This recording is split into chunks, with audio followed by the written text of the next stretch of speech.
जो आपकी जर्नी रही वो ऐसी रही सर, काम भी आपका ठीक चल रहा था, आपने बताया कि आप 80-1,000 तो परमानेंट आपको आ ही रहे थे। तो फिर आरसीएम कैसे आपकी ज़िंदगी में आया और आपको क्या अच्छा लगा आरसीएम में? जब मैंने डेटा एंट्री का काम किया था तो मेरे कुछ सपने बन गए थे, तो सपने बड़े देख लिए थे। आरसीएम ने उसको टच कर दिया कहीं, तो मुझे ये समझ आया कि मैं आरसीएम के थ्रू पाइपलाइन बना सकता हूँ, पैसे की पाइपलाइन। 50,000 पर डे का पानी आता है, तो मैंने कैलकुलेट किया 15 लाख रुपए महीना। पर जो शुरुआती दौर होता है ना सर, उस दौर से हर लीडर को गुजरना पड़ता है, तो उस नेगेटिव दौर को सुनील शर्मा जी ने कैसे हैंडल किया? स्टार्टिंग नेगेटिव से ही होती है, परिवार की नेगेटिविटी, रिलेटिव्स की नेगेटिविटी। तो मैंने बोला हाँ जी भाई साहब। तो उन्होंने बोला कि आरसीएम कर लिया क्या? तो उन्होंने बोला घर वालों को मत फंसाना, बाहर वालों को फंसाना।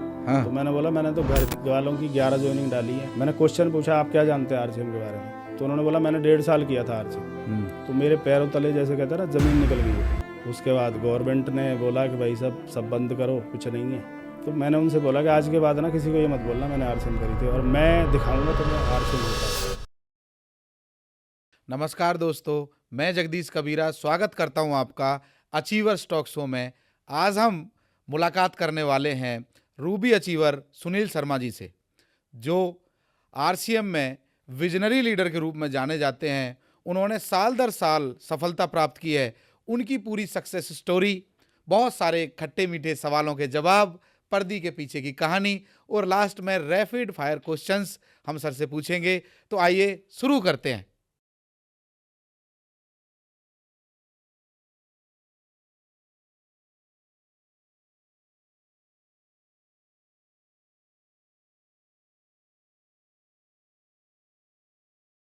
अचीवर स्टॉक शो में सर मैं स्वागत करता हूं आपका। और कैसा फील कर रहे हैं सर? बहुत शानदार सर, बहुत एक्साइटेड हूँ आज इस शो को लेके। बहुत बढ़िया सर।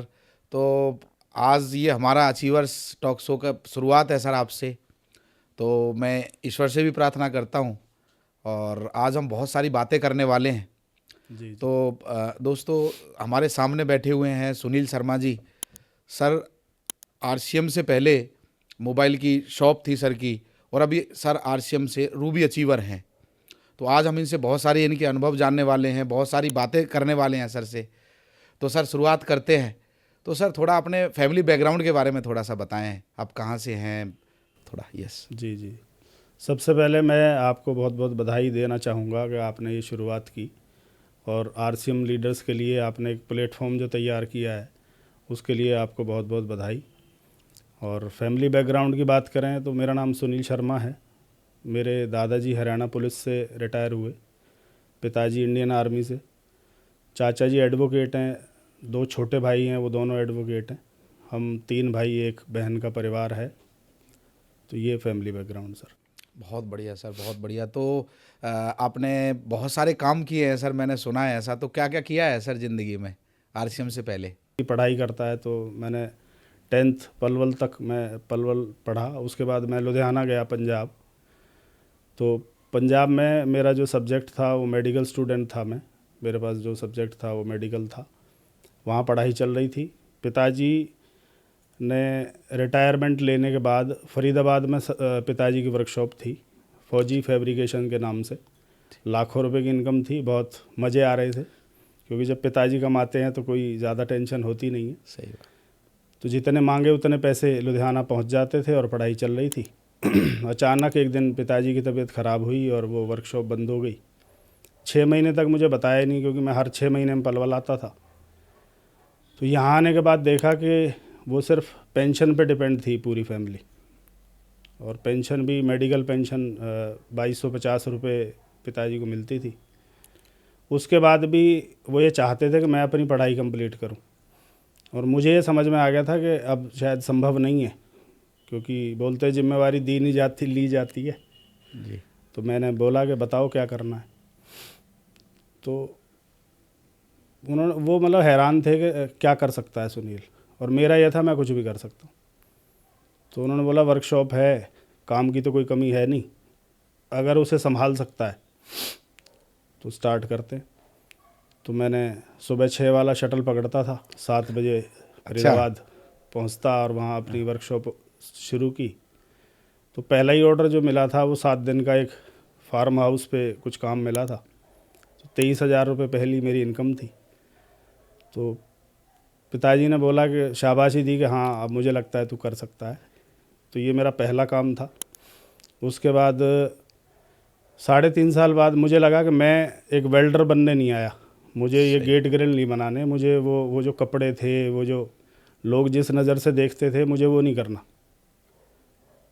तो मैंने वो काम चेंज किया और पलवल में ही बस स्टैंड चौक पे डेटा एंट्री का काम शुरू किया। और वो एक दौर था कि उस समय उसकी बूम थी जी। फ्लॉपी में काम आता था, उसको करेक्शन करके पर पेज कुछ पैसा मिलता था। फिर अपने पीसी लगाए, लड़कों से काम करवाया। बाद में पता चला कि वो पता नहीं वो अलग तरह का ही काम था।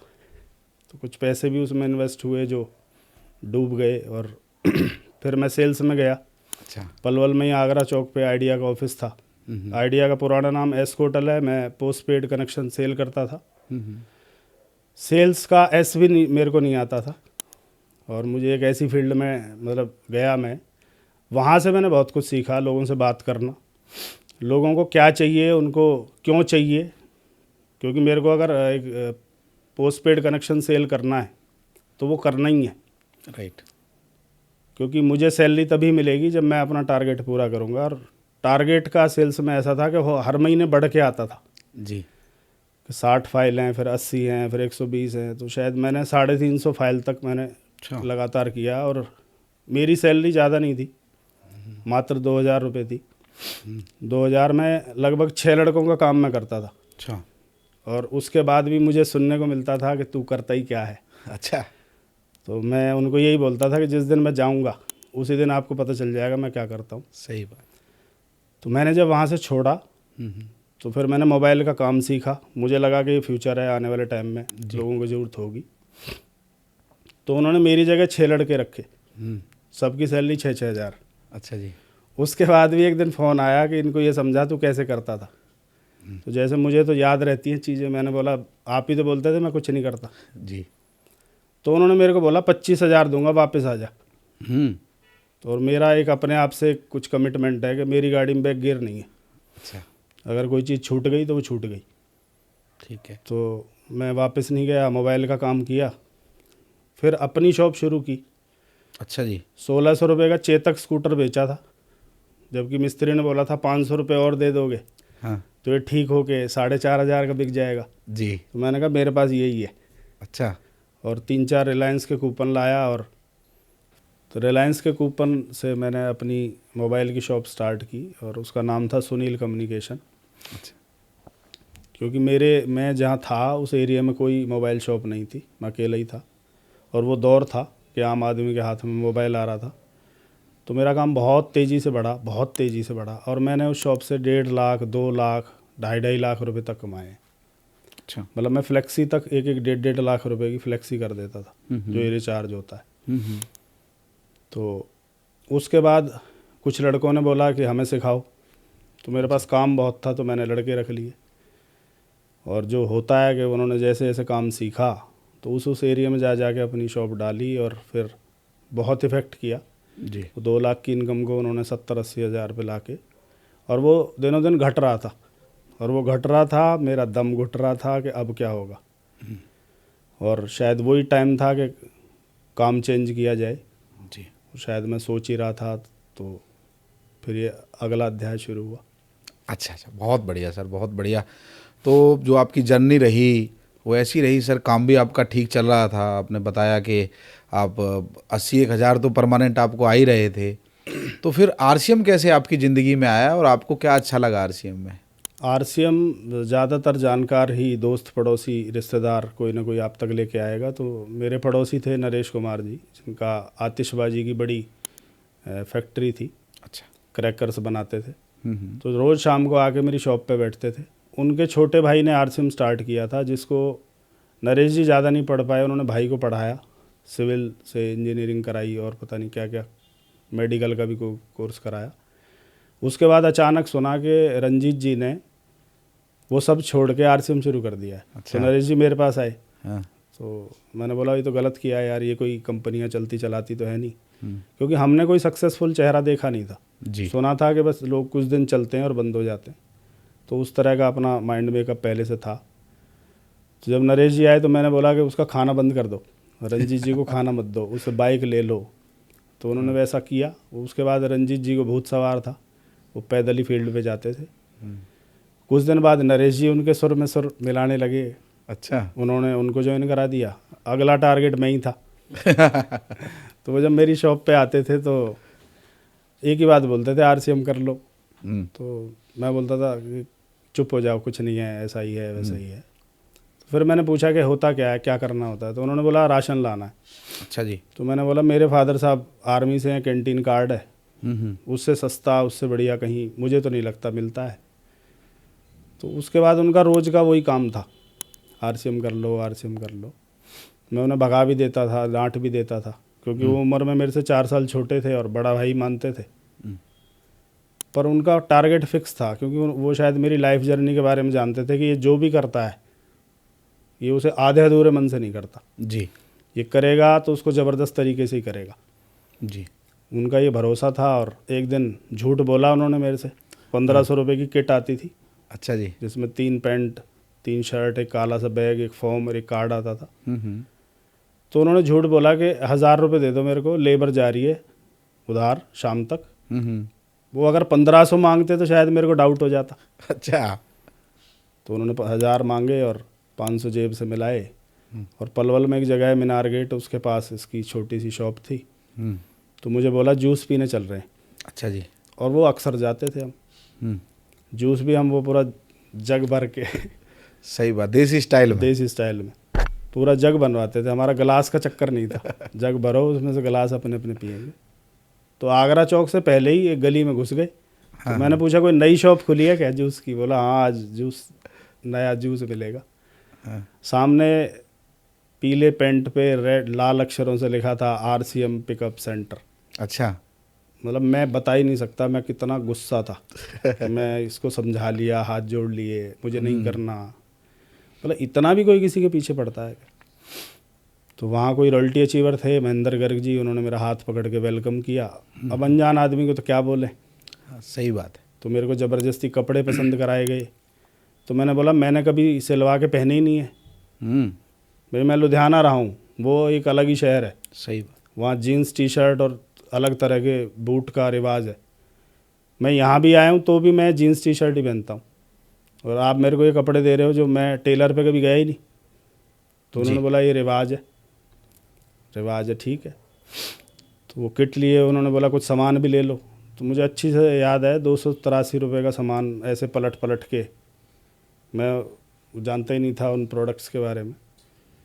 और मैं घर आया तो रास्ते में वो बाइक चला रहे हैं नरेश जी, और मैं उनको पीछे से बोलता हूँ कि आप अगर मेरे दोस्त नहीं होते ना आज मैं तुम्हारी गर्दन काट देता। अच्छा। मतलब बहुत ज़्यादा गुस्सा, अंदर बोलता है जैसे बारूद भरा हो। और एक बार नहीं है, बार बार रिपीट हो रही थी बात। मतलब मैं रोकना चाह रहा था, वो रिपीट हो रही थी, इतना गुस्सा था मेरे को जी। और नरेश जी ने डिसाइड कर लिया था कि ये किट किसी और को दे देंगे और भाई को नाराज़ नहीं करेंगे। तो मैंने वो किट घर रखी, सामान अपनी मदर को दिया और मैं वापस आ गया, अपनी शॉप पे बैठ गया। तो मुझे लगा अब ख़त्म। अगले दिन नरेश जी फिर आ गए। तो फिर उनका भी यही था कि भाई साहब करो कुछ। मैंने कहा क्या करें? बोला जो मैंने आपके साथ किया वो करो। मैंने कहा वो मैं नहीं करूँगा। अच्छा। कोई व्यक्ति 60 बार किसी को कैसे, और वो भी डेली, अच्छा, वो मेरे से आज भी संभव नहीं है। जी। पर शायद उन्हें भरोसा था कि मैं कर सकता हूँ। तो सर ट्रिगर पॉइंट क्या रहा कि आपने आरसीएम को इतनी शिद्दत के साथ कर लिया, और वो ट्रिगर पॉइंट क्या रहा? ट्रिगर पॉइंट था कि जब मैंने डेटा एंट्री का काम किया था तो मेरे कुछ सपने बन गए थे। अच्छा जी। और सपनों के बारे में आम इंसान ने ये सुन रखा है कि टूटते हैं तो दर्द होता है, और टूटते ही हैं। आम तो ये मानता है कि देखने नहीं चाहिए। सही बात है। पर मैं या तो लुधियाना शहर, मैंने महंगी गाड़ियाँ देखी थी, मेरे साथ के जितने भी लड़के थे सब गाड़ी से कॉलेज आते थे, मैं साइकिल से जाता था। हालांकि मैं 2 ही महीने गया, बाकी तो मेरे को गाड़ी से ले जाते थे, गाड़ी से छोड़ के जाते थे। तो मेरे सपने वहाँ से बड़े हुए। फिर डेटा एंट्री में आके 1 करोड़ लगभग 30 लाख की हमारी बिलिंग होनी थी जी। जिसमें से हम खर्चा भी काट दें तो 4 पार्टनर्स में 25-25 लाख बटना था। 2003 की बात कर रहा हूँ। अच्छा। तो सपने बड़े हो गए। ट्रेड फेयर गया, सबसे महंगी गाड़ी मर्सिडीज़ मैबाक 2 सीटर ब्लैक कलर उसका कलर था। ये कब के सपने हैं, जब मेरे घर के आगे फ्लाईओवर नहीं था अच्छा। और मुझे वो कार फ्लाईओवर से उतरती दिखती थी। हम्म। तो लोग मेरे को ये बोलते थे कि अभी तो फ्लाईओवर ही नहीं है तुम्हारी गाड़ी। मैंने कहा फ्लाईओवर भी आएगा, गाड़ी भी आएगी। तो सपने बड़े देख लिए थे। अच्छा। आरसीएम ने उसको टच कर दिया कहीं, और वापस से मुझे लगा कि हाँ ये पूरे हो सकते हैं। अगर कोई सपना मेरे दिमाग में आया है तो कोई प्लेटफॉर्म भी परमात्मा ने आपके लिए रेडी किया होगा। जी। तो नरेश जी ने क्या किया, एक दिन मेरे को अपने गोडाउन पे बुलाया और मुझे एक सीडी सुनाई। सीडी सुनाने से पहले उन्होंने तैयारी की। ड्यू की 2.5 लीटर 2 लीटर की बोतल, और हमारे यहाँ चंदीराम के समोसे मशहूर थे तो वो समोसे अच्छा। मंगाए गए जी। और मेरे को डाल के बोला ये खाओ और ये सुनो। हम्म। तो मैंने वो खाने शुरू किए उधर से। वो तो जो आरसीएम में टॉप अचीवर मुकेश कोठारी जी, उनकी एक सीडी है टेक्निकल अब हाथ में। उस सीडी में कोठारी जी की स्टोरी और मेरी मैच कर दी है। अच्छा। उनके फादर साहब भी डिफेंस बैकग्राउंड से थे, मेरे भी। उन्हें जी। भी वॉलंटरी रिटायरमेंट लेना पड़ा, मेरे भी। उनके भी ऐसा आया कि अब हम तेरे को नहीं पढ़ा सकते, मेरा भी। तो मुझे एक डाउट हुआ कि नरेश जी जानबूझ के ये स्टोरी रिकॉर्ड करा के लाए हैं, इन्हें सब पता है मेरे बारे में। जी। मतलब आदमी जब डाउट करता है तो कहीं तक कर लेता है। उसके बाद उन्होंने बोला कि मेरा सपना था हेलीकॉप्टर लेने का। जैसे ही वो हेलीकॉप्टर बोला मैं खड़ा हो गया अच्छा। और फिर मैं बैठ गया। तो दोनों भाई आपस में कह रहे थे हो गया ऑपरेशन, हो गया। मैंने पूछा क्या? बोला कुछ नहीं, आप सुनो। 4 पार्ट की सीडी है। लास्ट में उसमें पाइपलाइन की एक स्टोरी है, Pablo the pipeline man, ji. Parable of pipeline, उसकी बुक भी आती है। टेक्निकल अब हाथ में। टेक्निकल अब हाथ में सीडी का नाम था। 4th पार्ट में सबसे बड़ी सीडी है, लंबी सीडी है। पर मैं बचपन से मेरे दादाजी कहानी सुनाते थे, दादी सुनाती थी, मैं इनका लाडला रहा हूँ। तो वो कहानी में मैं ऐसे घुस गया, मुझे लगा मेरी स्टोरी है। तो उसमें उन्होंने बताया कि पाइपलाइन जो होती है ना, वो दुनिया के 1% लोग बनाते हैं, जी। और वो भी पैसे की पाइपलाइन। जी। फैमिली बैकग्राउंड में दादाजी गवर्नमेंट जॉब में थे, फादर साहब गवर्नमेंट जॉब में थे। उसके बाद बड़ी वर्कशॉप थी, 19 वर्कर थे, पाइपलाइन नहीं थी। जी।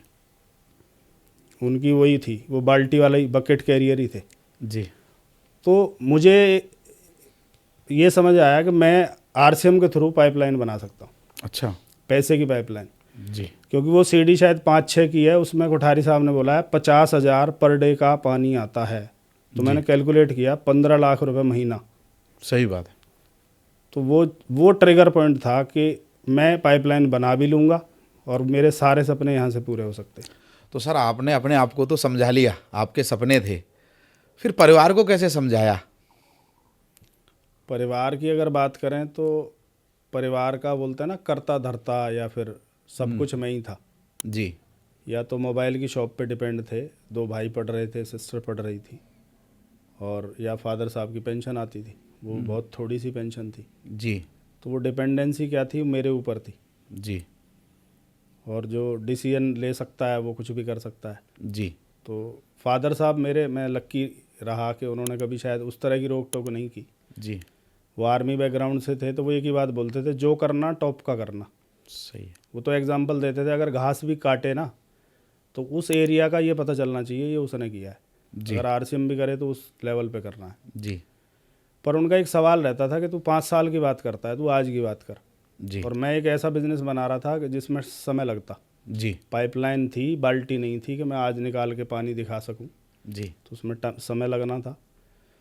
उसके बाद वो मेरी मोबाइल की शॉप, मेरे फादर साहब बैठते थे, छोटा भाई बैठता था। अच्छा। वो जितना कर पाते थे उतना कर पाते थे। तो फादर साहब का ये रहता था कि सैटरडे संडे अगर मैं 2 घंटे भी उस शॉप पे बैठूं तो मैं वो मोबाइल रिपेयर जो आती थी वो मैं कर सकता था। पर मेरा उसके बाद मन ही नहीं लगा, मैं बैठ ही नहीं पाया उस पर। अच्छा। बस मेरे को जुनून सवार था कि करना है और बहुत बड़ा करना है और मैं कर सकता हूँ। मतलब मुझे 1% भी डाउट नहीं था कि मैं नहीं कर सकता। जी। मुझे किसी अपलाइन ने, किसी ने आके मेरे को श्योरिटी नहीं दी थी कि हम तेरे साथ हैं या ऐसा है। मतलब मुझे ये लगता था मैं कर सकता हूँ, मैं वो हर चीज़ सीख सकता हूँ जो मुझे ज़रूरी है। और मैंने करना शुरू किया। शुरू में फैमिली से, आप जानते हो, मेरे सामने तो नहीं कहते थे पर पीछे बहुत सारी चीज़ें चलती थी। जी। जी। क्योंकि शादी हो चुकी थी, एक गुड़िया थी, खुशी थी उस समय, खुशी अच्छा। 7-8 महीने की थी। तो वाइफ को बहुत कुछ बोलते थे। तो जब भी मैं फील्ड से आता था तो मेरी फील्ड सेम डे की नहीं थी, मेरे 7 दिन 10 दिन 15 दिन 20 दिन महीना महीना मैं बाहर रहता था। जी। तो वाइफ को पूरा भर के रखते थे, वो आगे पूरा सुनाती थी, उसने ये बोला उसने वो बोला। मैंने कहा बोलने दे, कोई बात नहीं, एक आएगा समय। जी।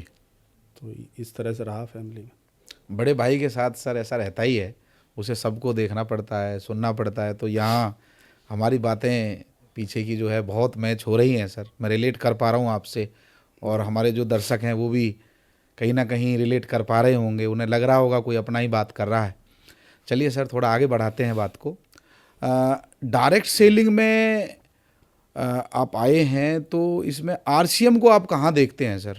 मेरी शुरुआत, मेरी पहली कंपनी आरसीएम ही है। मुझे इसके अलावा ये भी नहीं पता कि डायरेक्ट सेलिंग मतलब कोई और भी कुछ होती है डायरेक्ट सेलिंग। हाँ जी, हाँ जी। क्योंकि मेरी स्टार्टिंग यही थी, और जिसकी भी जो स्टार्टिंग होती है वो उसको सब कुछ मानता है। सही बात है। और आरसीएम जब शुरू किया तो फिर किताबें पढ़ी, अच्छा। फिर ट्रेनिंग्स अटेंड की, तो ये पता चला कि ये सिर्फ आरसीएम नहीं है, जी। ये एक बहुत बड़ी इंडस्ट्री है। जी। विदेशों में भी इसको लोग करते हैं 70-80 साल से। अमेरिका जैसे डेवलप कंट्री में और भी जितनी भी बड़ी बड़ी शहर हैं, जी।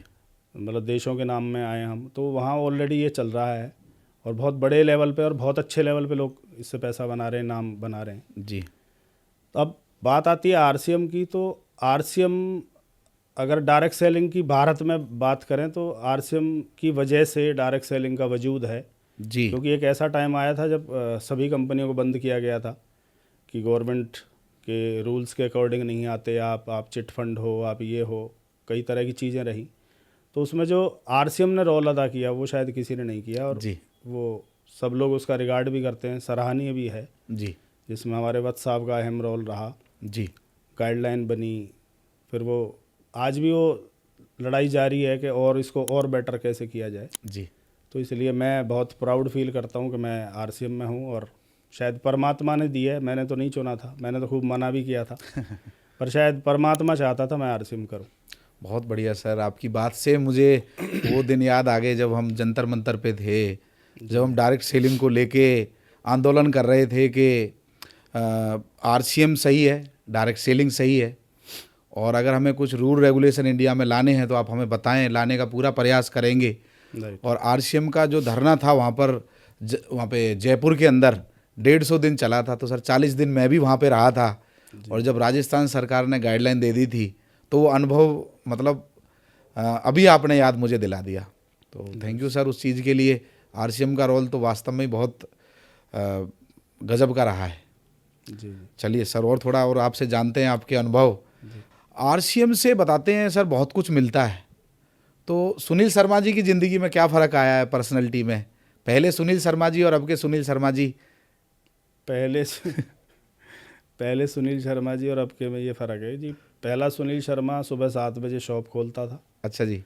और उसका टमी इतना बाहर था कि वो काउंटर से टच होता था जी। और फेस इतना हैवी था। पुराने फ़ोटो आपने तो देखे ही हैं जी।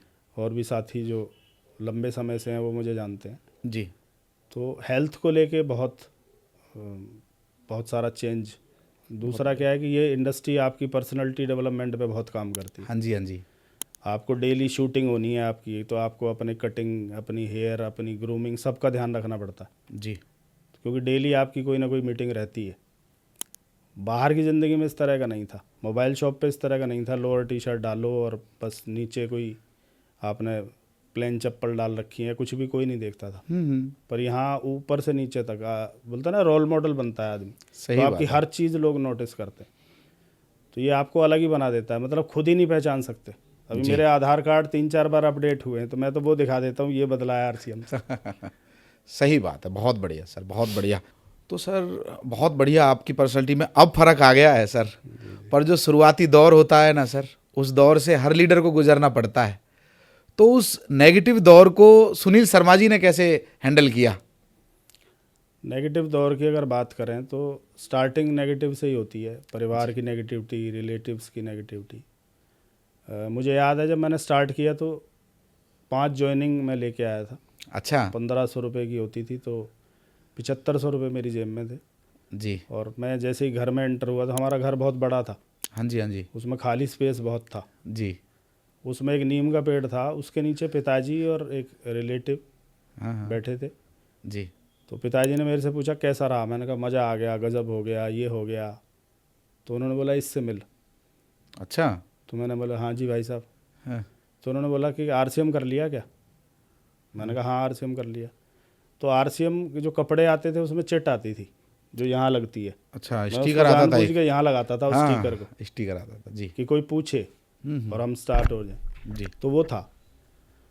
तो उन्होंने बोला आरसीएम कर लिया, मैंने कहा हाँ। तो उन्होंने बोला घर वालों को मत फंसाना, बाहर अच्छा। वालों को फंसाना। हाँ। तो मैंने बोला मैंने तो घर वालों की 11 ज्वाइनिंग डाली है, अच्छा। क्योंकि मैंने जब फादर साहब से डिस्कस किया तो उन्होंने बोला कि ये कल को तेरे को ये ना बोलें कि खुद तो कामयाब हो गया, आपको तो पता था। जी। अब उस समय पता नहीं क्या पता था, पर उनके हिसाब से बोला अगर तू सक्सेस हुआ तो ये ब्लेम ना करें, इसलिए परिवार की ज्वाइनिंग, भाइयों की और इसकी सबकी आईडी ऊपर लगानी है। जी। वो सब जेब से ही लगानी थी। जी। और एक व्यक्ति कह रहा है कि घर वालों को मत फंसाना। अच्छा। मैंने बोला मैंने तो फंसा दी है, जी। आपको क्या पता है इसके बारे में? शायद सही। परमात्मा ने बचा लिया मेरे को। जी। मैंने क्वेश्चन पूछा आप क्या जानते हैं आरसीएम के बारे में? तो उन्होंने बोला मैंने 1.5 साल किया था आरसीएम। तो मेरे पैरों तले जैसे कहते हैं ना ज़मीन निकल गई हो। मैंने कहा 1.5 साल? तो भविष्य दिख रहा होगा उस टाइम आपको तो अपना। मेरे को तो लगा कि हो गया आज ही, मेरे तो आज ही हो गया वीरगति को प्राप्त। तो मैंने पूछा 1.5 साल? तो मैं सेल्स में था तो मैं फेस भी पढ़ लेता था कि कितना सच बोल रहा है। सही बात। तो मैंने बोला भाई मेरी ज़िंदगी मैंने शुरुआत की है और मैंने बहुत अपने सपनों को वापस से ज़िंदा कर लिया है, जी। आप मुझे सच सच बताओ कितने दिन किया था? जी। तो उन्होंने बोला 1 साल तो लाया था। मैंने कहा और सच सच बताओ? बोला 6 महीना तो लाया होऊंगा। मैंने कहा मेरे को कार्ड दे दो अपना। तो जी। मैं उनके साथ घर गया, कार्ड लिया, तो कंप्यूटर पे वो डाला, तो देखा कि उनके नीचे 7, 8, 10 ज्वाइनिंग थी, जिसमें से किसी ने कोई परचेज नहीं की। भाई साहब जो मुझे ज्ञान दे रहे हैं उन्होंने पहले महीने 70 रुपये का सामान खरीदा था। अच्छा, तो सारा ट्रैक हो जाता था उस टाइम? सारा चेक हो जाता था कि इसने क्या खरीदा, कितना खरीदा, वो सब। तो मैंने उनसे बोला कि आज के बाद ना किसी को ये मत बोलना मैंने आरसीएम करी थी, और मैं दिखाऊंगा तो मैं आरसीएम होता क्या है अपने स्टाइल में। बहुत बढ़िया। तो ये इस तरह का रहा। उसके बाद आरसीएम किया, 14 महीने में रॉयल्टी अचीवर बना। रॉयल्टी अचीवर बनते ही अपलाइन भाग गई। अच्छा। अपलाइन ने बोला एक नई कंपनी आई है, 6 महीने में मर्सिडीज आ जाती है। तो जो लोग जुड़े थे वो मेरी फेस वैल्यू पे जुड़े थे, वो आरसीएम को नहीं जानते थे, वो अपलाइन को नहीं जानते। सही बात है। और मैं इस तरह का था कि मेरी रॉन्ग कमिटमेंट नहीं होनी चाहिए। जी। क्योंकि फादर आर्मी बैकग्राउंड से थे, उन्होंने एक ही बात बोली थी कि घर कोई बंदा ना आ जाए। अच्छा। बंदा कब आएगा? जब मैं कुछ गलत करूँगा। बिल्कुल सही। मैंने कुछ गलत किया ही नहीं था। सही बात। अपलाइन कह रही है कि ये छोड़ो दूसरा कुछ करो, हम्म। तो हमने अपलाइन को छोड़ दिया, जी। क्योंकि हमें प्लान दिखाना आ गया था, जी। बाकी हम सीख लेंगे। सही बात है। तो उसके बाद आरसीएम को वापस से ट्रैक पे लाए, बहुत बढ़िया बिजनेस रहा। उसके बाद गवर्नमेंट ने बोला कि भाई सब बंद करो, कुछ नहीं है। वो जो 9 महीने का दौर रहा वो बहुत अलग तरह का रहा। जी। उम्मीद नहीं छोड़ी, मतलब ये था कि अगर सपना मेरे दिमाग में आया है तो परमात्मा लाया है, और इसलिए लाया कि मैं इसको हर हाल में पूरा करूँगा। ये सबके दिमाग में नहीं आता, सब नहीं सोच पाते। और 13 से वापस से 0 से शुरू करके हर साल बैक टू बैक मेरी मतलब अचीवमेंट रही है। तो मतलब मेरे सपने नहीं छूटे मेरे से, मतलब जी। शायद वो इसलिए मैं उस दौर को जी क्रॉस कर पाया, पार कर पाया। तो सर आपने उस समय का नेगेटिव फेस बता दिया। अभी तो आरसीएम की तरफ से ज्वाइनिंग फ्री है, ओपन चॉइस से सामान लेके आप ज्वाइनिंग कर सकते हो। तो लोग तो अभी भी बोलते हैं कि सर अभी भी नेगेटिव है माहौल, तो उनसे आप क्या कहना चाहेंगे? भाई उनसे मैं यही कहना चाहूँगा कि नेगेटिव कब तक है? जब तक आपको उसकी पावर नहीं पता, आपको उनके सवालों के जवाब देने नहीं आते, आपने इसको अच्छे से स्टडी नहीं किया, तब तक है वो। क्योंकि ये सवाल तो हमारे सामने भी थे जी, आज भी हैं जी, 10 साल बाद भी रहेंगे जी। क्योंकि जब मैं इसमें नहीं था तो मैं खुद बहुत नेगेटिव था। मेरे सामने कोई बैठ के प्लान दिखाए, मैं उसको छुड़वा ना दूं, तब तक मैं उसको छोड़ता नहीं था। जी। तो वो तो कहानियाँ आज भी उस तरह से रहेंगी, पर आज बहुत कुछ प्लस है। हमारे टाइम में प्रोडक्ट नहीं थे, हम खुद गुड़गांव से लाते थे, सोहना से लाते थे, फिर पिकअप सेंटर पलवल आया, फिर हमारे क्षेत्र, अभी तो गांव-गांव में है। सही। बहुत सारे प्रोडक्ट आ चुके हैं, वैरायटी आ चुकी है, बहुत कुछ आ चुका है, और आगे बहुत बड़ी तैयारी है। जी। मैं तो उनका सोचता हूँ जो एक पेंट पीस से कर गए, सही बात है उन्होंने कैसे किया होगा। जी। आप 700-800 प्रोडक्ट से नहीं कर पा रहे, आप लोगों को विज़न नहीं दे पा रहे, तो इसका मतलब कहीं ना कहीं आपके विज़न में कमी है, आपकी सही एजुकेशन बात में है, कमी है, सही बात है, और आप दूसरों पर ब्लेम डाल रहे हो। सही बात है, तो ऐसा कुछ नहीं है सर। सही बात है, बिल्कुल सही कह रहे हैं सर आप। हमें अच्छी तरह ध्यान है सर, पहले सामान लेने कितनी दूर जाना पड़ता था, आज तो एक आदमी अपने घर से फ़ोन उठाए, ऑर्डर करे, तो 1 घंटे में सामान घर आ जाता है। हाँ, और उसके बाद भी आदमी कह रहा है कि बिल्कुल। पॉजिटिव माहौल नहीं है, और भाई क्या घर में ही खुलवा दें क्या आरसीएम की दुकान। तो बिल्कुल सही कह रहे हो सर, और शुरुआती दौर सबका ही ऐसा रहता है सर। तो सर थोड़ा आगे बढ़ते हैं। जी जी। और जैसा आप जानते हैं सर, आरसीएम लीडर्स का गेम है, तो सुनील शर्मा जी का वो सीक्रेट फार्मूला क्या है? आप पूरे भारत में जाते हैं और आपकी टीम में बहुत सारे लीडर्स आपने तैयार किए हैं, तो कोई सीक्रेट बता दो सर लीडर तैयार करने का। सीक्रेट की बात करें सर, पहले तो खुद ही लीडर बनना पड़ता है जी। आपको, टीम से आगे रहना पड़ेगा, सीखने में, बुक रीडिंग में, प्लान दिखाने में, इवेंट्स में, हर चीज़ में आपको आगे रहना पड़ेगा। और टीम तो आपको देख रही है जी। अगर आप आगे रहोगे, आप लीडर बनोगे, तो टीम ऑटोमेटिक, क्योंकि ये बिजनेस ही डुप्लीकेशन का है। मास्टर कॉपी अगर ठीक है सही है, तो फोटो कॉपी तो अपने आप बननी है। सही है। उसके बाद है हमारे सिस्टम में, हमारी स्पेशली हमारी टीम में हर जगह ट्रेनिंग सेशन रहते हैं। ओके। और जब नए लोग ट्रेनिंगों में आते रहेंगे तो ऑटोमेटिकली वो उनको विज़न मिलेगा और वो लीडर्स में कन्वर्ट होते चले जाएंगे। जी जी। नहीं, लीडर अगर किसी को बनाना हो, किसी नए व्यक्ति को लीडर बनाना हो, तो उसके स्टेप्स क्या रहेंगे आपके हिसाब से? पहला स्टेप तो यही है, उसका रीज़न वीज़न क्लियर करना चाहिए कि ये इंडस्ट्री आपको क्या दे सकती है, अच्छा जी। बाकी काम में और इसमें क्या फ़र्क है। जी और फिर उसको लगे कि मुझे ये करना चाहिए, तो कहानी वहाँ से शुरू होगी। जी। बाद में तो वही बेसिक्स हैं, 8 कोर स्टेप्स हैं, कार्डिनल्स हैं कि भाई यहाँ रहना है तो इन चीज़ों को फॉलो करना पड़ेगा। जी। और जो उनको फॉलो करेगा वो ऑटोमेटिक।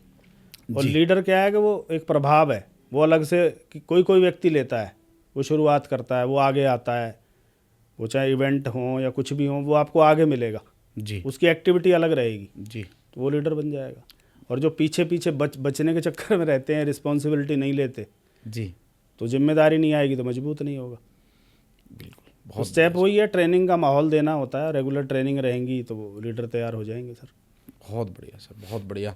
अच्छा सर, अभी अगर कोई व्यक्ति 2025 में टॉप करना चाहे, तो ऐसे कौन से 3 काम हैं जिनको वो फोकस करे और इसी साल वो बड़ी कामयाबी ले पाए आरसीएम से?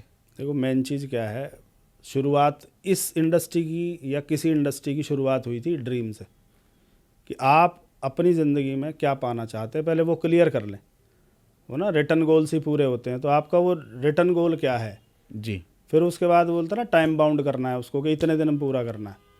Dream plus date is equal to goal हो जाता है। सबसे पहले तो वही है। जी। दूसरा है कमिटमेंट। आपको संकल्प लेना है कि जब तक मैं सफल नहीं हो जाऊंगा तब तक मैं पीछे मुड़ के नहीं देखूंगा। जी। और थर्ड चीज़ आती है सर, कंसिस्टेंसी। जी।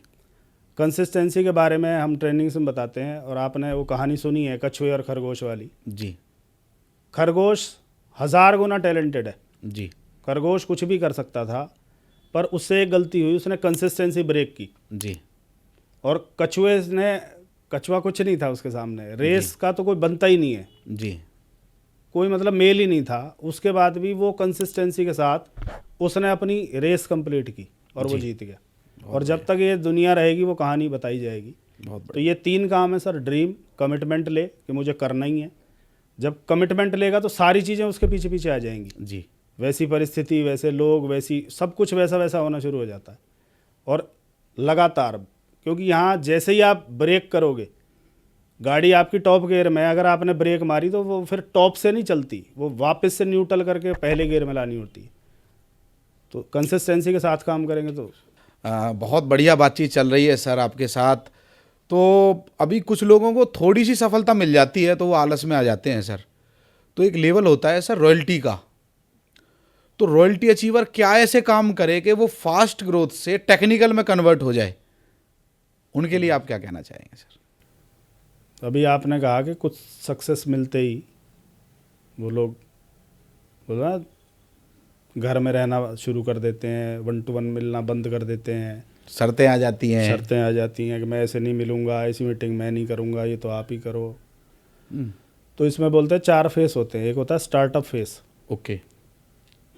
उसके बाद आएगा स्ट्रगल फेस, जी उसके बाद आएगा ग्रोथ फेस, जी। उसके बाद आएगा मल्टीप्लाई फेस। ओके। तो ज़्यादातर लोग तो इन 2 फेस में वीर गति को जा लेते हैं, जी पर जो जैसे ही अचीवर बनता है, जैसे ही अचीवर बनता है ग्रोथ फेस में आता है, तो उसका नेक्स्ट फेस है मल्टीप्लाई फेस। ओके। वो कब होगा? जब वो 2 फेस वालों की हेल्प करेगा, सही जो बात। स्टार्टअप में है और स्ट्रगल फेस में, जिन्हें आज आपकी हेल्प की ज़रूरत है, जी क्योंकि कल आप भी वहीं थे। जी। तो किसी सीनियर अपलाइन ने, किसी सिस्टम ने आपकी हेल्प की होगी, सही बात। आपकी काउंसलिंग की होगी, आपकी मीटिंग्स की होंगी, आपकी जी। एडिफिकेशन की होगी। जी वो सेम रिक्वायरमेंट उस टीम को है जो आपके पीछे चल रही है, 2 फेस पीछे जो हैं उनको जी। आप अगर हेल्प करोगे तो आप मल्टीप्लाई फेस में आ जाओगे, वो ग्रोथ फेस में आ जाएंगे। जी। लीडर एक बुक है जगदीश जी, उसका नाम है बिजनेस स्कूल, अच्छा। रॉबर्ट टी कियोसाकी की है। उस जी। पर पहले पेज पे लिखा है कि ये इंडस्ट्री उन लोगों के लिए है जो लोगों की हेल्प करना चाहते हैं। जी उन लोगों को यहाँ आना ही नहीं चाहिए जिन्हें हेल्प नहीं करनी। ठीक बात है।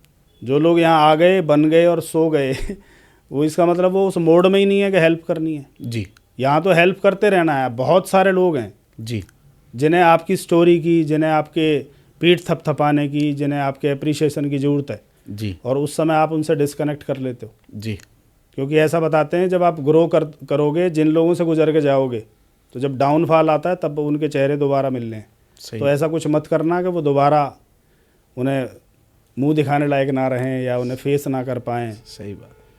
तो लगातार काम करना चाहिए, टीम की हेल्प करनी चाहिए, और जो लोग करते हैं वो लेजेंड बनते हैं। टीम उनका रिगार्ड भी करती है, सम्मान भी करती है, बात भी मानती है। तो ये है सर। तो मतलब आपके कहने का मतलब ये है सर कि डाउनलाइन बन के ज़्यादा दिन मत रहो, कुछ अपलाइन वाले काम भी हमें करने चाहिए। राइट। बहुत बढ़िया सर, बहुत बढ़िया। लीडर्स के लिए आपका मैसेज बड़े काम का है। जी। तो चलते हैं सर, थोड़ा और आगे इंडस्ट्री की बात करते हैं। डायरेक्ट सेलिंग में बहुत सारी कंपनियां काम कर रही हैं, उसमें एक आदमी आरसीएम ही क्यों करे मिडिल क्लास का? नहीं, आरसीएम करने के कई सारे कारण हैं, जिसमें RCM Indian rate, Indian culture, Indian mentality को ध्यान में रख के इसके प्रोडक्ट डिज़ाइन है, जिसे एक आम आदमी भी ले सकता है और एक जो हाई प्रोफाइल वाला वो भी ले सकता है। ओके। बहुत सारी कंपनियों के प्रोडक्ट ऐसे हैं जिन्हें आम आदमी के रेट सुन के भाग जाए, अच्छा। और आरसीएम के रेट और क्वालिटी ज़बरदस्त है, और रेट बिल्कुल नॉर्मल जिसे बोलते हैं वही मार्केट वाले रेट है। मतलब कहीं भी किसी के बजट को इफ़ेक्ट करके शॉप चेंज करने का कोई वो नहीं रहता। दूसरा क्या है, इसका इंफ्रास्ट्रक्चर बहुत बड़ा है, अच्छा। गांव तक इसके सेंटर है। जी उसके जी बाद डिस्प्ले वॉल सभी घरों में पहुंच गई है, लगभग 3 लाख के आसपास डिस्प्ले वॉल हैं। जी तो हर व्यक्ति के पास 20, 30, 40, 50 हज़ार का स्टॉक आपको मिल जाएगा, जी। उससे वो अपनी टीम की हेल्प कर सकता है। तो इंफ्रास्ट्रक्चर ज़बरदस्त है। दूसरा, विजनरी टीसी सर का एक सपना था, जब वो पेंट का ही पीस बनाते थे, वहाँ से उन्होंने सोचा था कि भारत को एक नया भारत बनाना है, एक मिशन की तरह काम करना है, एक आम आदमी को मौका देना है। जो आम आदमी मेरा कपड़ा पहनता है और मेरी एडिफिकेशन भी करता है, जी मेरा प्रमोशन भी करता है, जी। ये जो मिडल मैन है जिनके थ्रू मेरा कपड़ा जाता है, वो तो ना तो यूज़ करते ना कुछ करते, उसको वो कैरी फॉरवर्ड का पैसा बनाते हैं। जी तो एक आम आदमी को उन्होंने मौका दिया। जी। तो इसलिए मैं वन ऑफ द बेस्ट, और बेस्ट लीडरशिप है। यूएस के जितने भी कोर लीडर हैं, पूरे भारत में बड़े बड़े प्रोग्राम्स होते हैं, जी। और हम वैसे भी गर्व महसूस करते हैं। वत्स साहब हमारे एलओएस में आते हैं, हमारी Right. अपलाइन में आते हैं, राइट। जिन्होंने डायरेक्ट सेलिंग इंडस्ट्री के लिए बहुत कुछ किया है, और अभी भी कंटिन्यू उनका कंट्रीब्यूशन जारी है। चैट विद सुरेंद्र वत्स उनका एक शो आता है, जिसमें पूरी डायरेक्ट सेलिंग के जितने भी दिग्गज हैं, सही बात है। वो उस पर बैक टू बैक उनके हर मंगलवार को इंटरव्यूज़ रहते हैं। बिल्कुल। तो आरसीएम एक आम आदमी के लिए best of the best platform है। बहुत बढ़िया सर, बहुत बढ़िया। तो जैसे ही सर लोगों को पता चला कि सुनील शर्मा जी आ रहे हैं अचीवर स्टॉक शो पर, तो बहुत सारे लोगों ने सवाल पूछे हैं, तो आप इजाज़त दें तो कुछ लोगों के सवाल ले लेते हैं सर। बिल्कुल सर, बिल्कुल, इजाज़त। तो सर रतन वस जी पलवल हरियाणा से पूछ रहे हैं सर, सर मैं ऐसा क्या काम करूं कि मेरी टीम में आईडी टर्मिनेट ना हो? जी, बहुत बढ़िया सवाल है रतन सर का। और सबसे बड़ा चैलेंज डायरेक्ट सेलिंग में यही रहता है कि लोग आ तो जाते हैं, पर वो आगे कंटिन्यू ग्रो नहीं कर पाते, वन टाइम परचेज करके छोड़ देते हैं और आइडिया उनकी टर्मिनेट हो जाती है। तो मेरा मानना यही है कि आप चाहे कम लोगों को लाओ, जी पर उनका स्टार्टअप, सही स्टार्टअप। नरेश जी ने अगर मेरा स्टार्टअप नहीं कराया होता सही। तो मैं तो तैयार ही नहीं था। बिल्कुल। पर वो बार बार कब तक मुझे सेमिनारों में ले गए, किताब दे दी, सीडी सुना दी, कब तक, जब तक मेरा स्टार्टअप नहीं हुआ। जी। स्टार्टअप होने के बाद आज तक नरेश जी ने मेरे को फ़ोन करके ये नहीं बोला कि आपकी परचेज नहीं हुई या फिर आपका इतना कम रह गया है, वो कभी नहीं रहा। जी। तो लोगों को स्टार्टअप कराना ज़रूरी है और उसके लिए उनके घर की वेलकम मीट होती है, होम मीटिंग होती है, जिनके घर हुई है। जैसे आपके घर मैंने की थी, आपने बोला था एक बार घर आओ, फादर साहब नहीं मान रहे। मुझे नहीं पता फादर साहब माने कि नहीं माने, पर जगदीश जी मान गए थे कि इस व्यक्ति के साथ काम करना चाहिए। जी। तो जगदीश जी की तो टर्मिनेट हुई नहीं क्योंकि स्टार्ट कराओगे तभी तो, आप ज्वाइन करा के छोड़ोगे तो वो तो है ही टर्मिनेट। भीड़ से आए, भीड़ में चला जाएगा। जी। जी। वैसे भी सर आरसीएम में काम ही क्या है, जो दुकान ही तो बदलनी है, बाजार के बजाय आरसीएम की दुकान से ले आओ। राइट। बहुत बढ़िया सर, बहुत बढ़िया। तो रतनवत साहब आपको जवाब मिल गया होगा सर। आगे चलते हैं सर। ये सवाल आ रहा है सर गुजरात से, वापी से। हमारे एक युवा लीडर हैं हरिकांत जी, उनका सवाल है सर, सर मेरी लिस्ट ही फिनिश हो गई है, अब मैं काम को कैसे आगे बढ़ाऊं? बहुत बढ़िया सवाल है। फिर वहीं से मैं वापस आ जाता हूँ। अगर आपका ड्रीम है तो आपकी लिस्ट कभी ख़त्म नहीं हो सकती। जी। मेरे मोबाइल में या आपके मोबाइल में जितने नंबर हैं, क्या हमने उन सबको प्लान दिखा लिया? नहीं है सर, मैंने भी नहीं दिखाया। तो कैसे मान लूँ कि लिस्ट खत्म हो गई है? जी। दूसरा, 140 करोड़ के देश में आप कह रहे हो लिस्ट खत्म हो गई है। जी। इसका मतलब या तो विज़न छोटा है, ड्रीम छोटा है, नहीं तो मैंने जैसे काम किया, मैं अपनी बता दूं कि जिसके साथ भी काम किया उसकी लिस्ट में मैं लिस्ट कितनी चाहिए बताओ? हर व्यक्ति के पास लिस्ट है, वो लिस्ट में आप प्लान दिखाते चले जाओ, आपकी लिस्ट कभी ख़त्म ही नहीं होगी। जी। अपनी लिस्ट में तो एक लिमिट है, वहाँ तक जाता है। शुरुआत करेगा दोस्त पड़ोसी रिश्तेदार से, उसके बाद तो लिस्ट में ही काम करना होता है। जी। तो यहाँ तो भरमार है, सही बात, ख़त्म ही नहीं हो सकती सर। बिल्कुल सही है जी। चलिए सर आगे चलते हैं। अब आपको लेके चलते हैं सर ग्रेटर नोएडा, उत्तर प्रदेश। शशिकांत जी पूछ रहे हैं सर, किसी व्यक्ति के ड्रीम कैसे जगाएं? और आपको जाना जाता है सर विजनरी लीडर के रूप में, तो आपसे अच्छा जवाब तो कोई दे ही नहीं सकता इस सवाल का। Right sir. ड्रीम जगाने के लिए बताते हैं कि वो सही व्यक्ति, सही जगह और सही एग्जाम्पल जब मिलता है जी, तो ड्रीम जगता है। राइट पर्सन चाहिए, राइट प्लेस चाहिए और राइट प्रेजेंटेशन अगर रही तो उसका ड्रीम जगेगा। और ड्रीम क्या है, पर्सनल भी आप काउंसलिंग कर सकते हैं, क्योंकि ये बिजनेस है डुप्लीकेशन का, कि आप जैसे कितने लोग आप तैयार कर सकते हैं। जी। आपकी टीम में 10 लोग होंगे, एक दिन 100 होंगे, एक दिन 1000 होंगे, उसी से पूछो कब तक होंगे। उसके बाद वो 1000 रुपये का भी सामान लेंगे तो भी आपका करोड़ों का बिजनेस होगा। जी। और उससे आप क्या पाना चाहते हो? मैं तो यहाँ तक चैलेंज करता हूँ, जो भी आप ज़िंदगी में पाना चाहते हो वो आपको ये बिज़नेस दे सकता है। जो भी आप बड़े से बड़ा सोच लो, कुछ भी सोच लो आप। अच्छा। हाँ जी, ये दे सकता है आपको। तो सर शुरुआत कहाँ से करें, किसी का बिल्ड करना हो जैसे सपना? तो बिल्ड करना हो तो ड्रीम बिल्डिंग एक्सरसाइज है पूरी की पूरी। ओके। हाँ, उसमें आपका घर कैसा होना चाहिए वो सामने वाले डिज़ाइन करेगा। जी। भाई उसको डर किस बात का है? पैसे का। उसको बोले पैसे खूब होंगे तो कैसा घर होगा। जी। मतलब वो कहते हैं ना, सारी सीमाएं तोड़ दो। जी। खूब सारा पैसा है तो गाड़ी कौन सी होगी, कौन सी ड्रीम कार है, तो अपने आप बड़े होते चले जाते हैं। सही है। हर आदमी का मन करता है मैं डोनेट करूं, पॉकेट अलाउ नहीं करती। पर उसको बोलो जब बेशुमार पैसा आएगा। हमारी इंडस्ट्री में सतीश पंडित जी रहे जी, उन्होंने एक सीडी में बोला 90% तक डोनेट करना पड़ेगा, इतना पैसा आएगा। जी। तो जब दिमाग को ये मैसेज जाएगा सब कुछ भरपूर है, अब सोचो जी। अब क्या चाहते हो आप, फिर वो सोचेगा जो वो सोचने में डर रहा है। जी। तो वहाँ से उसकी ड्रीम बिल्डिंग होगी सर। जी। सर यहाँ से मैं रिलेट कराना चाहूँगा, जी। क्योंकि मैं तो बहुत ज़्यादा बड़े सपने देखता नहीं था, तो मैं तो एक सिंपल फार्मूला अप्लाई करता था सर, क्योंकि देसी आदमी हूँ। तो देसी तरीका ये था कि जिनका मुझे ड्रीम बिल्ड करना होता था ना, उन्हें किसी बिग इवेंट में बैठा देता था, तो वहाँ आदमी रिलेट करता था कि मेरे जैसा ही व्यक्ति जब कर सकता है तो मैं भी कर सकता हूँ। राइट। क्योंकि मेरा भी सपना सर ऐसे ही बिल्ड हुआ था।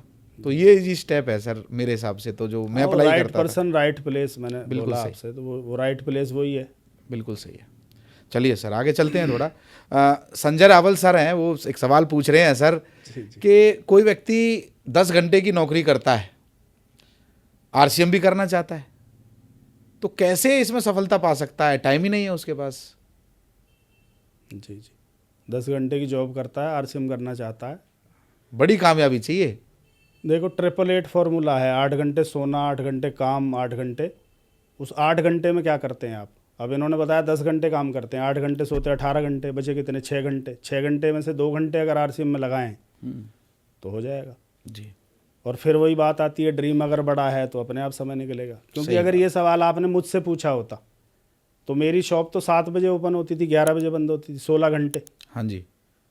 7 से 11 16 घंटे, 8 घंटे में सोऊंगा, मैं आरसीएम कब करूंगा? अगर मैं ये पूछ लेता तो हाँ। इसका मतलब क्या, मेरा ड्रीम बड़ा था तो मैंने अपने आप उसको इम्पोर्टेंट चीज़ें अपने लिए समय और पैसा ईजाद कर लेती हैं, उनके लिए निकल आता है वो। जी। जिस दिन आरसीएम आपके लिए इम्पोर्टेंट हो जाएगा, आपको बताना थोड़ी पड़ेगा टाइम निकालना है, सही बात। आप अपने आप निकाल लोगे। जी, बहुत बढ़िया सर, बहुत बढ़िया।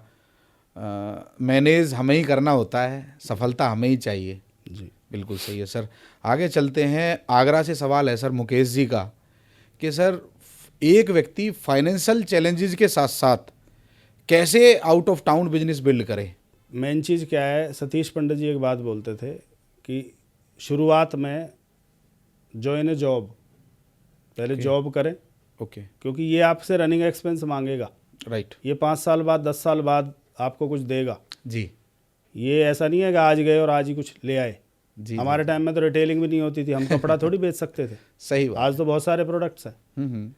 तो मेन चीज़ क्या है कि आपके पास उस तरह उतना तो होना चाहिए कि आप सरवाइव कर सको और आप वेट कर सको 5 साल में यहाँ से कुछ बड़ा होगा। जी। तो कई लोग क्या है ना, वो इनका सवाल जो आ रहा है, मेरे को लग रहा है कि कुछ लोग फुल टाइम आ जाते हैं, फिर वो मैनेज कैसे करें, जी। वो उस तरह से रहा होगा इनका।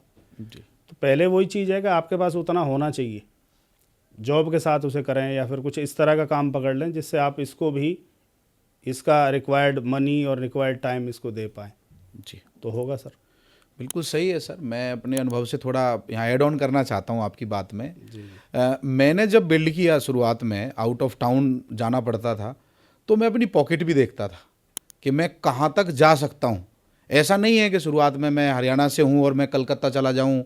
तो बजट और टाइम लीडर को ही देखना चाहिए। शुरुआत के जो वर्किंग है, मैं अच्छी तरह समझ सकता हूँ कि 50 किलोमीटर 100 किलोमीटर को बिल्ड कीजिए। उसके बाद जैसे जैसे आप ग्रोथ लेते जाएँ आरसीएम में, वैसे वैसे थोड़ा आगे बढ़ते चले जाओ। और आप सोचो कि पूरे भारत को ही कवर करना है, तो फिर वो पॉकेट आपकी है, बिजनेस हमें ही बिल्ड करना है, मालिक हो आप बिजनेस के। नहीं, मुझे पता है आपने गाजियाबाद बिल्ड किया था। जी तो जी। पलवल से लोकल ट्रेन जाती थी, 15 रुपये किराया था, जी जी जी 15 जाने के 15 आने के। जी। तो ये रहा है आपका। हाँ, और ट्रेन का रूट है वो सूटेबल है, जी वो अफोर्डेबल है, वो आप जी। उसे अफोर्ड कर सकते हैं। जी। बहुत सारे लोग बाइक से या कार से, और वो क्योंकि बार बार जाना होगा, तो वो अगर आप रिपीट नहीं कर पाए तो फिर ये बड़ा नहीं होगा। सही बात है। तो उस तरह के स्टेशन चूज़ करने पड़ेंगे जहाँ इस तरह से किया जा सके। हमारे एक अपलाइन थे जगदीश जी, अच्छा जी। इनका नाम था दिनेश मोहन जी, स्टार रूबी थे और हमारी शायद पहली ट्रेनिंग उन्होंने ही की थी। तो उन्होंने यही बोला था कि जितने खेत का आप पानी पुगा सको उतने ही खेत होने चाहिए। सही बात। आपकी फौज बहुत बड़ी है और आप उनको ट्रेन नहीं कर पाए तो फिर वो आप उसका कोई मतलब नहीं है। जी जी। धीरे धीरे स्टेप बाय स्टेप आप चलेंगे तो सर थोड़ा आगे चलते हैं। और हमारा सवाल आ रहा है सर भीलवाड़ा से, दुर्गेश जी पूछ रहे हैं सर, टीम और अपलाइन के साथ रिश्ते मजबूत कैसे बनाएं? जगदीश जी, कोई भी रिलेशन बनता है ना, वो जब तक आप टाइम स्पेंड नहीं करोगे, अपलाइन के साथ भी टीम के साथ भी, जी। जब टाइम स्पेंड होता है, फील्ड वर्क होता है, वो खट्टे मीठे अनुभव होते हैं, सही बात। तब वो रिलेशन बनते हैं। जी। एक दूसरे का स्ट्रगल, एक दूसरे को जानने का मौका, एक दूसरे से बात करना, एक दूसरे के साथ बैठना, जी एक दूसरे की हेल्प करना, एक दूसरे की सुनना, जी। ये जहाँ रहता है वहाँ रिलेशन ठीक रहते हैं। और जहाँ बातचीत बंद हो जाती है, क्योंकि आरसीएम में बोला जाता है कि हॉट लिस्ट आपकी होनी चाहिए, आपके टॉप 5 या 10 लीडर से आपकी रोज़ बात होनी चाहिए। जी। वो सिर्फ इसलिए बोली जाती है कि वो रिश्ते गर्म रहें, हाँ। एक दूसरे का हालचाल लेते रहें। तो हालचाल लेते रहेंगे, गर्म रखेंगे, तो आपके रिलेशन ठीक रहेंगे। बिल्कुल सही। बातें बंद हो जाएंगी तो लोग भूल जाते हैं। सही। फिर वो कंप्लेंट आती है कि लोग मेरी सुनते नहीं हैं। वो सुनते क्या है कि आपने उनकी सुननी बंद कर दी। जी। आप सुनते रहो, लोग सुनते रहेंगे। जी। जी, बहुत बढ़िया सर। चलिए सर थोड़ा आगे चलते हैं। जी। और एक बहुत इंटरेस्टिंग सवाल है सर। संजय शर्मा जी फरीदाबाद से पूछ रहे हैं, जी जी मुझे अगर आरसीएम में सुनील शर्मा जी बनना हो तो मुझे क्या करना चाहिए? धन्यवाद संजय शर्मा जी का, बहुत बढ़िया सवाल सर ने पूछा है कि सुनील शर्मा नहीं बनना, मेरा मानना तो ये है सुनील शर्मा जो है वो सुनील शर्मा ही है। अगर आप सुनील शर्मा बनोगे तो आप कॉपी करोगे, आप मिमिक्री आर्टिस्ट बन जाओगे जी आपको एक बड़ा ड्रीमर बनना है, जी उसके लिए पागलपन चाहिए, उसके लिए जुनून चाहिए। क्योंकि मैंने तो किसी की परवाह ही नहीं की, कौन क्या बोलेगा, परिवार क्या बोलेगा। मैं तो ऐसे ऐसे ओकेजन्स पे घर से बाहर रहा जहाँ मुझे होना ही चाहिए था, जी क्योंकि मेरी टॉप प्रायोरिटी आरसीएम थी। अगर आप टॉप प्रायोरिटी आरसीएम रख सकते हैं तो आप सुनील शर्मा क्या, आप कोई भी शर्मा बन सकते हैं, कोई अचीवर बन सकते हैं। तो टॉप प्रायोरिटी पे इसको रख लो सर, बाकी सारी चीज़ें उसके पीछे आ जाएंगी। फिर भी सर कोई एक ऐसी बात कि अगर हमें आरसीएम में, जैसे आप हर साल आप पिन बदलते हैं, बहुत जल्दी आप रूबी अचीवर बने, विजनरी लीडर आपको बोला जाता है, तो फिर भी कोई एक टिप आप देना चाहें किसी को भी कि आपके लेवल को जल्दी प्राप्त करने का, तो ज़रूर दें सर, मैं चाहूँगा। मेन चीज़ देखो इस इंडस्ट्री में ये है कि आप अगर अपने विज़न को ट्रांसफ़र कर पाए, आप ये बता पाए कि क्या हो सकता है, जी तो लोग आपके पीछे पीछे आपके विज़न को फॉलो करते हुए आ जाएंगे। जी आप कितने बड़े योद्धा हैं, अगर आप एक्सप्रेस ही नहीं कर पा रहे, आप बता ही नहीं पा रहे, लोगों के सामने नहीं रख पा रहे, तो फिर वो बनती नहीं है बात। जी तो यही है कि जो भी आपके अंदर चलता है, जो आपको दिखता है, वो टीम को दिखा दो। जी मुझे इतना दिखता है कि मैंने 2037 का चेक लिखा हुआ है, 38 का चेक लिखा हुआ है जी कि मेरा चेक इतने करोड़ का होगा। जी और लोग लोग 2-2 साल का सोचते हैं, मैं 25 साल, 13 से शुरू करके 25 साल, मुझे पता है लेजेंड बनना है 25 साल एक इंडस्ट्री में देना पड़ता है। सही बात है। ये साल 2 साल का गेम करने को ये अगर आया तो उसने इस इंडस्ट्री को अभी देखा ही नहीं है। जी विदेशों में ऐसे लोग हैं जिन्हें 50-50 साल हो चुके हैं। 50 साल आप सोच के देखिए। जी तो वो चीज़ है सर, अपने ड्रीम को शिद्दत से पीछा करना, उसका जुनून के साथ, बहुत बढ़िया, तो सब कुछ आप हासिल कर सकते बहुत बढ़िया सर। सर सब तरफ हम सुन रहे हैं कि 2025 खास है, कुछ होने वाला है, और डायरेक्ट सेलिंग के आंकड़े भी यही बोल रहे हैं। जी। तो 2025 सुनील शर्मा जी के हिसाब से कैसे खास है? मैं तो शायद बोलते ना जिंदा ही इसके लिए हूँ कि 2025 आएगा, क्योंकि जितनी भी किताबें पढ़ी, जितना भी मैंने ट्रेनिंग अटेंड की, उसमें यही बताया गया कि 2025 64,500 करोड़ का बिजनेस होगा। तो हम हर साल ट्रैक करते थे कि हमारा टर्नओवर कहाँ जा रहा है। जी कोरोना से पहले भारत 122वें नंबर पे था, जी कोरोना आया, भारत 22वें नंबर पे आ गया। अच्छा इसका मतलब क्या है, स्पीड देखो आप। जी उसके बाद आज हम 11वें नंबर पे हैं, अभी हम टॉप 10 में नहीं हैं। अच्छा इंडिया में 1996 में डायरेक्ट सेलिंग आई थी, वो भी एक विदेशी कंपनी द्वारा। जी उनके जो भी तौर तरीके थे, प्रोडक्ट थे, वो थे, सपने वो भी दिखाते थे, पर इंडियन कल्चर को वो लोग सूट नहीं करते थे, इसलिए शायद उस तरह का उतना बड़ा नहीं हो पाया। जी पर आरसीएम ने उसको किया, और 2025 में ये बता रहे हैं 64,500 करोड़ का। अभी जो लेटेस्ट डाटा है वो ये बोलता है 32,000 करोड़ का हुआ है। तो 28 साल में 32,000 करोड़, और अगले एक ही साल में, इसी 25 में अगला 32,000 करोड़। मतलब ये इंडस्ट्री 28 साल में जहाँ पहुँची है, उतना ही टर्नओवर अकेले इस साल में होगा। तो आप कल्पना करके देखो क्या होने वाला है, क्या चीज़ें होने वाली हैं, जी कितने गुना होने वाला है। जी इसको 200% ग्रोथ बोलते हैं। जी और आपके चेक 200 गुना चले जाएं तो हो जाएंगे। जी तो मैं तो इतना एक्साइटेड हूँ कि मैं शायद लफ्ज़ों में बयान नहीं कर सकता। जी इसलिए दिन रात काम करने की मैं बार बार बोल रहा हूँ कि इस साल चूक मत जाना, क्योंकि इस साल जो आगे निकल गया उसको टच नहीं कर सकता।